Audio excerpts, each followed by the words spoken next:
സാറേ, ഈ തൊണ്ടി മുതൽ മാറ്റിയിട്ട് കുറ്റവാളിയെ രക്ഷിക്കുന്നൊരു ഏർപ്പാട് പല കോടതികളിലും നമ്മൾ കണ്ടിട്ടുണ്ട്. ആന്റണി രാജു ചെയ്തിട്ട് ആന്റണി രാജു ആണ് ഏറ്റവും എന്താ പറയാ നൊട്ടോറിയസ് ആയിട്ട് ഏറ്റവും അടിവസ്ത്രം വെട്ടിത്തൈ.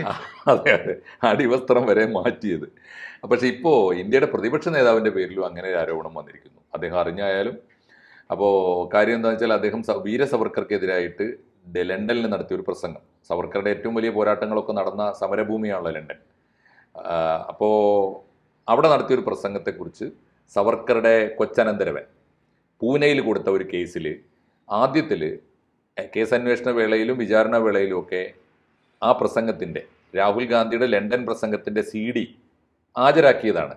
അന്ന് അത് കോടതിക്ക് ബോധ്യപ്പെട്ടതുമാണ്. ഇപ്പോൾ വിചാരണ തുടരുമ്പോൾ, അവസാന ഘട്ടത്തിലേക്ക് വിചാരണ പോകുമ്പോൾ ആ CD ബ്ലാങ്ക് ആയി പോയിരിക്കുന്നു. എന്ന് വെച്ചാൽ CD-ക്കകത്തുള്ള കണ്ടന്റ് നഷ്ടപ്പെട്ടിരിക്കുന്നു. എന്ന് വെച്ചാൽ വായുവായി മുതൽ ഒന്നെങ്കിൽ മൊത്തത്തിൽ മാറ്റി വേറെ CD വെച്ചിരിക്കുന്നു എന്നും കരുതാം. എന്തായിരിക്കും സംഭവിച്ചിട്ടുണ്ടാവുക? അതെന്താന്ന് വെച്ചാ ഈ വിഷയം ഈ തൊണ്ടിമുതലിന്റെ കാര്യമല്ല, ഈ പ്രസംഗം മാനനഷ്ട കേസ് കൊച്ചനന്തരവൻ സവർക്കറുടെ കൊച്ചനന്തരവൻ കൊടുത്തതും ഒക്കെ സാത്യകി സവർക്കർ എന്നാണ് കൊച്ചനന്തരവന്റെ പേര്. സാത്യകി സവർക്കർ കേസ് കൊടുത്തതും ഒക്കെ ഞാൻ നേരത്തെ ഇവിടെ ചർച്ച ചെയ്തിട്ടുണ്ട്, വീഡിയോ ഉണ്ട് നമ്മുടെ. ഈ രാഹുൽ ഗാന്ധി എന്ന് പറഞ്ഞ പൊട്ടൻ പോയി ലണ്ടനിൽ പ്രസംഗിച്ചത് എന്താണെന്നറിയോ? സവർക്കർ എഴുതിയിട്ടുണ്ട്, ഞാനും എൻ്റെ സുഹൃത്തുക്കളും ചേർന്ന് ഒരു മുസ്ലിം യുവാവിനെ മർദ്ദിച്ചു, ആ ദിവസം ഞങ്ങൾക്ക് വലിയ ആഹ്ലാദം തോന്നി എന്ന് സവർക്കർ എഴുതിയിട്ടുണ്ടെന്നാണ് രാഹുൽ ഗാന്ധി പ്രസംഗിച്ചത്. സവർക്കർ എവിടെ എഴുതി? സവർക്കറുടെ ഓട്ടോബയോഗ്രഫിയിലോ 1857 ഇതിനെപ്പറ്റി ഒരു സ്ഥലത്തും സവർക്കർ ഇങ്ങനെ എഴുതിയിട്ടില്ല. പഠിക്കുമ്പോൾ ഒരു മുസ്ലിം പള്ളി ആക്രമിക്കാൻ കൂട്ടുകാരുടെ ഒപ്പം പോയി, അതായത് ഇങ്ങനെ ഒരു സംഭവമേ നടന്നിട്ടില്ല. അപ്പോ നമ്മൾ സാധാരണഗതിയിൽ സംസാരിക്കുമ്പോൾ ഈ പുസ്തകം ഇന്നത്, പേജ് നമ്പർ, ഖണ്ഡിക ഇങ്ങനെ, അങ്ങനെയല്ലേ നമ്മൾ തെളിവ് പറയാ. രാഹുൽ ഗാന്ധി എത്രയോ പൊട്ടത്തരം വിളിച്ചു പറഞ്ഞാണ് ദക്ഷിണാഫ്രിക്കയിലെ നറ്റാളിലല്ലേ മറ്റേ ട്രെയിനിൽ നിന്ന് പുറത്താക്കുന്നത് ഗാന്ധിയെ പുറത്താക്കിയത് ഇംഗ്ലണ്ടിൽ വെച്ചാണെന്ന് വീഡിയോയിൽ പറഞ്ഞിട്ടുള്ള ആളല്ലേ.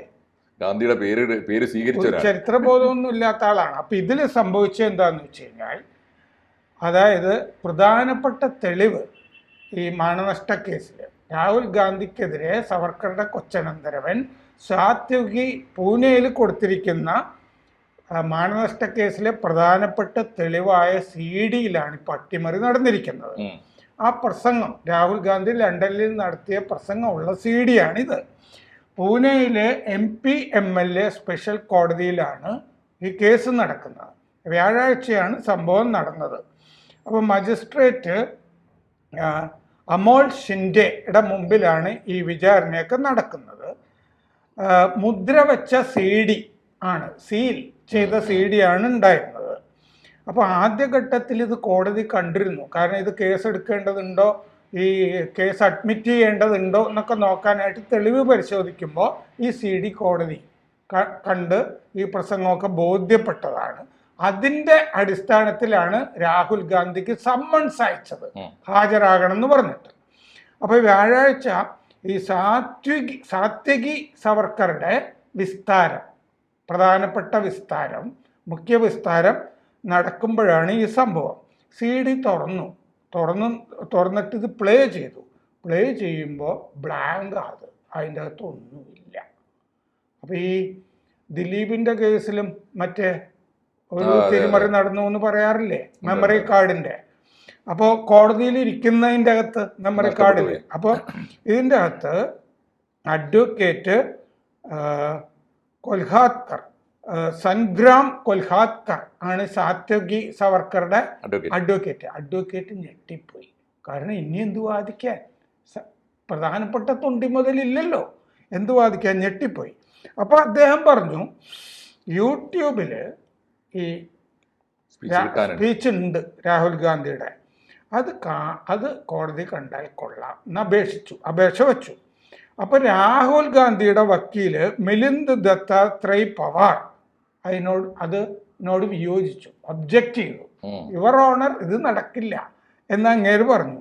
ഓൺലൈൻ കണ്ടന്റ്, ഓൺലൈൻ ഉള്ളടക്കം തെളിവായിട്ട് ഇന്ത്യൻ നിയമത്തിൽ സ്വീകരിച്ചിട്ടില്ല.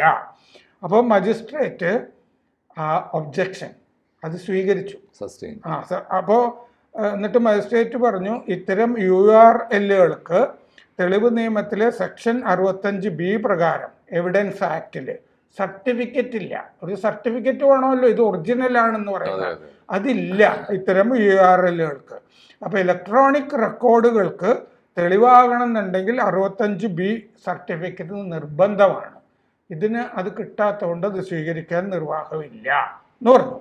അപ്പോൾ കൊൽഹാത്കർ, സത്യകി സവർക്കറുടെ വക്കീല് കൊൽഹാത്കർ വേറെ 2 CD-കൾ കോപ്പി CD-കൾ കൊടുക്കാമെന്ന് പറഞ്ഞു. എന്നിട്ട് ഇത് തുറന്ന് കോടതിയിൽ ഇത് ജഡ്ജി കാണണം, ഇല്ല കേൾപ്പിക്കില്ല, വീണ്ടും കൊടുത്തിട്ട് ഇത് തുറന്ന കോടതിയിൽ കണ്ടാൽ കൊള്ളാം എന്ന് അപേക്ഷിച്ചു. അപ്പോഴും ഈ പവാർ എന്ന് പറഞ്ഞ രാഹുൽ ഗാന്ധിയുടെ വക്കീൽ ഒബ്ജക്റ്റ് ചെയ്തു. അപ്പോൾ കോർട്ട് ആ അപേക്ഷയും തള്ളി. ഒറിജിനൽ CD അല്ലേ ഇത് തെളിവായിട്ടിരിക്കുന്നത്, വേറെ എന്ന് പറഞ്ഞു കഴിഞ്ഞാൽ അൾട്ടർ ചെയ്തതെന്നൊക്കെ പറഞ്ഞ് വാദിക്കുമല്ലോ. അപ്പോൾ അതും പറഞ്ഞു. അപ്പോൾ ഈ സാത്യകി സവർക്കറുടെ വക്കീല് ഒരു നിലപാടെടുത്തു.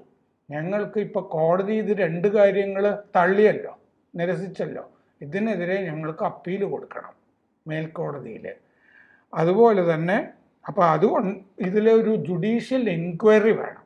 എങ്ങനെ ഈ CD ബ്ലാങ്ക് ആയിപ്പോയി, ഇത് റീപ്ലേസ് ചെയ്താണോ, എങ്ങനെ ഇത് നഷ്ടപ്പെട്ടു, അതിലൊരു ജുഡീഷ്യൽ അന്വേഷണവും നടക്കണം. അതുകൊണ്ട് കോടതി ഇപ്പം പിരിയണം എന്ന് പറഞ്ഞു. ഇനിയിപ്പോൾ ഇതിൻ്റെ അകത്ത് അതിനെ ഈ രാഹുൽ ഗാന്ധിയുടെ വക്കീൽ ഒപ്പോസ് ചെയ്തു. എന്നാലും കോടതി ഇനി അടുത്ത വെള്ളിയാഴ്ച കേസ് കേൾക്കും എന്നൊക്കെ പറഞ്ഞിരിക്കുന്നു. എന്തായാലും വേണമെങ്കിൽ രാഹുൽ ഗാന്ധി ശിക്ഷിക്കപ്പെടാമായിരുന്ന പല മാനനഷ്ട കേസിലും പോയി മാപ്പ് പറയുന്നുണ്ടല്ലോ. കാരണം ഗോഡ്സെ RSSകാരനാണെന്ന് രാഹുൽ ഗാന്ധി പ്രസംഗിച്ചിട്ട് കോടതിയിൽ മാപ്പ് പറഞ്ഞിട്ടുണ്ടല്ലോ. അയാൾ RSS ഒന്നും ആയിരുന്നില്ല. അപ്പോൾ ഒരു പ്രധാനപ്പെട്ട തൊണ്ടി മുതൽ തെളിവ് കളഞ്ഞ് ഈ അട്ടിമറി നടന്നിരിക്കുന്നു ഈ കേസിൽ. ഇതാണ് നടുക്കുന്നൊരു വിവരമാണിത്. ഇതെങ്ങനെ സംഭവിച്ചു? ഇതിന്റെ സാധ്യതകൾ എനിക്ക് തോന്നുന്നു ഇപ്പോൾ നമുക്ക് അങ്ങനെയൊന്നും ഇന്നസെന്റ് ആയിട്ട് ചിന്തിക്കാൻ പാടില്ല. ഒന്ന്, ഒരു ഇന്നസെന്റ് ആയിട്ട് ചിന്തിക്കാൻ പാടില്ല എന്ന് പറഞ്ഞാൽ ആന്റണി രാജു അടിവസ്ത്രം വെട്ടി തയ്ച്ച, സായിപ്പിന്റെ അടിവസ്ത്രം വെട്ടി തയ്ച്ച കേസില് അതിപ്പോഴും നടന്നു വരിക. അതിൽ കോടതിയിലെ ഉദ്യോഗസ്ഥന്മാർക്ക് പങ്കുണ്ട്, ഉണ്ട്, വലിയ തോതിലുണ്ട്. ഇന്ത്യൻ കോടതികളിൽ സാധ്യമാണ് സാർ. അതുപോലെ ദിലീപിന്റെ കേസ് നമ്മൾ കാണണം. മറ്റേ കേസോ നമ്മുടെ അഭിമന്യു കേസില് കുറ്റപത്രം കാണാനില്ല, കോടതിയിലേ കാണാനില്ല എന്ന് പറയുന്നത്. കോടതികളിൽ എന്തും സാധ്യമാണ് ഇപ്പോൾ. പിന്നെ എന്താ വെച്ചാൽ സാധാരണഗതിയിൽ സംശയിക്കാവുന്ന ഒരു കാര്യം, ഒന്ന് ഈ പൈറസ്, ഈ സാധനം ഉണ്ടല്ലോ, എന്താ പറയാ, വൈറസ് വന്ന് കയറിയിട്ട് CD-കൾ നഷ്ടപ്പെട്ട് കേടുവന്ന് പോകാറൊക്കെ ഉണ്ട്. കോടതിയിൽ അത്ര സേഫ് ആയിട്ടുള്ള സ്റ്റോക്ക് റൂമൊന്നും ആവാൻ സാധിക്കും. പക്ഷേ അത്ര അൺസേഫ് ആയിട്ട് സൂക്ഷിക്കുമോ? ഒരു കാര്യം അത്. രണ്ടാമത്തെ കാര്യം, ഈ CD അപ്പടി മാറ്റിയിരിക്കാം. വേറൊന്ന്, ബോധപൂർവം വൈറസ് കടത്തിവിട്ടും ചെയ്യാം. വൈറസ് കടത്തിവിട്ടിട്ട് CD ബ്ലാങ്ക് ആക്കാം, അതിനും സംവിധാനമുണ്ട്. അപ്പോൾ ഇതിനൊക്കെയുള്ള തട്ടിപ്പുകൾ പഠിച്ച ഭീകരന്മാരായിരിക്കുമല്ലോ ഇതൊക്കെ കൈകാര്യം ചെയ്യുന്നത്. പക്ഷേ രാഹുൽ ഗാന്ധി എന്തിനാണ് ഇത്ര നിസ്സാരമായ ഒരു കേസിൽ അങ്ങനെ കഷ്ടപ്പെടുന്നത്? അതെനിക്ക് പറ്റിപ്പോയ തെറ്റാണ്. കോടതി പരമാവധി പണിഷ്മെന്റ് കൊടുക്കുക. ഇപ്പം അറിയാലോ, ഒരു സ്പീച്ചിൽ, ഒരു ഓപ്പൺ സ്പീച്ചിൽ ഒരു ചരിത്രപരമായ വസ്തുതയെക്കുറിച്ച് തെറ്റായി പറഞ്ഞു പോയെങ്കിൽ സ്ട്രെയിറ്റ് ഫോർവേഡായ ഒരു മനുഷ്യന് അതിൻ്റെ ഒരു ഓർമ്മപ്പിശകാണ്, അല്ലെങ്കിൽ പറ്റിപ്പോയതാണ്, ഒരു അബദ്ധം പറ്റിയതാണെന്ന് പറഞ്ഞ് മാപ്പ് പറയാനൊക്കെ മാക്സിമം ഉണ്ടാവുള്ളൂ പണിഷ്മെന്റ്. രാഹുൽ ഗാന്ധി ആരാ മോൻ? ഞങ്ങളുടെ ലക്ഷ്യം മറ്റേ അവർ fight is against the state എന്ന് പറഞ്ഞ ആളാണ്. ഞങ്ങൾ ഈ രാജ്യത്തിനെതിരെ തന്നെ പോരാടിക്കൊണ്ടിരിക്കുകയാണെന്നാണ് പറഞ്ഞത്. കാരണം സോറോസ് അല്ലേ മുതലാളി. ആണാണ് ഒന്ന്. പിന്നെ സ്റ്റേറ്റ് എന്നൊക്കെ പറയുന്നത് ഇദ്ദേഹത്തിന്, എനിക്ക് തോന്നുന്നു സാധാരണക്കാർ പറഞ്ഞാൽ അതിനൊക്കെ ചില ന്യായങ്ങൾ പറയാം. സ്റ്റേറ്റിന് 2 അർത്ഥമുണ്ട്, ഭരണകൂടം എന്നും രാഷ്ട്രം എന്നും അർത്ഥമുണ്ട് എന്നൊക്കെ വേണമെങ്കിൽ മലയാളിക്ക് ന്യായീകരിക്കാം. അതൊന്നും ഇപ്പോൾ രാഹുൽ ഗാന്ധിക്ക് അറിയാഞ്ഞിട്ടൊന്നും അല്ല, അറിഞ്ഞുകൊണ്ട് തന്നെ പറഞ്ഞായിരിക്കും. അപ്പൊ സ്വന്തം രാഷ്ട്രത്തെ തകർക്കാൻ, രാഷ്ട്രത്തിനെതിരായിട്ടാണ് ഞാൻ നീങ്ങുന്നതെന്നൊക്കെ അയാൾ ചെയ്തുകൊണ്ടിരുന്ന കാര്യം സത്യസന്ധമായി പറഞ്ഞു, അറിയാതെ പറഞ്ഞു പോയതായിരിക്കും. എവിടെന്ന് അല്ല, പറയുന്നതിന് ഇമ്പാക്റ്റ് ഓർക്കാതെ പറഞ്ഞു പോയതായിരിക്കാം. എന്തായാലും ഇതിപ്പോ വേണ്ടിയിരുന്നില്ല. വല്ല ഇപ്പോൾ അദ്ദേഹം അറിഞ്ഞുകൊണ്ട് സംഭവിച്ചതാണ് എന്ന് വിശ്വസിക്കാനാ സ്വാഭാവികമായിട്ടും നമുക്ക് അദ്ദേഹത്തിന്റെ ഒരു പൊതു പ്രസിഡൻസ് വെച്ച് അദ്ദേഹത്തിന്റെ കീഴ്വഴക്കവും അദ്ദേഹത്തിന്റെ രീതിയും വെച്ചിട്ട് കോടതിയിൽ തെളിവ് നശിപ്പിക്കാൻ അദ്ദേഹം കൂടി കൂട്ടുനിന്നു. ഈ വക്കീല് നേരത്തെ പ്രസ്താവനകളിൽ നിന്നും എനിക്ക് ഈ വക്കീലൊരു ദുരൂഹ കഥാപാത്രമാണെന്ന് തോന്നിയിട്ടുണ്ട്. അത് ശരി. അങ്ങനെയാണെങ്കിൽ പിന്നെ ഒന്നും ആലോചിക്കേണ്ട കാര്യമില്ല. രാഹുൽ ഗാന്ധി വേണ്ടാത്തവർ, എനിക്ക് തോന്നുന്നു അദ്ദേഹത്തെ പോലെ ഒരാള് ഇന്ത്യയുടെ പ്രതിപക്ഷ നേതാവ്, ഈ മാത്രമല്ല അദ്ദേഹത്തിന്റെ പാർട്ടി ഒന്നിനൊന്ന് പരാജയം ഏറ്റുവാങ്ങിക്കൊണ്ടിരിക്കുന്ന സമയത്ത് വളരെ ദയനീയമായൊരു ഒരു തെളിവ് നശിപ്പിക്കാനുള്ള ഒരു നീക്കം അദ്ദേഹത്തിന്റെ ഭാഗത്ത് നിന്ന്, അത് ഹീനമായൊരു നീക്കമാണല്ലോ. ഒരിക്കലും ഒരു സാധാരണ കുറ്റവാളി പോലും ചെയ്യാത്തതാണ്. ഉത്തരവാദപ്പെട്ട ഒരാൾ അത് ചെയ്യേണ്ടിയിരുന്നില്ല. വളരെ മോശമായൊരു ഒരു ഒരു കോടതി മാതൃകയായി പോയി അത് എന്ന് നമുക്ക് പറയാതെ വയ്യ. കൂടുതൽ വാർത്തകളും വിശേഷങ്ങളും നിങ്ങളിലേക്ക് എത്താൻ ABC മലയാളം സബ്സ്ക്രൈബ് ചെയ്യുക, ബെൽ ബട്ടണും അമർത്തുക.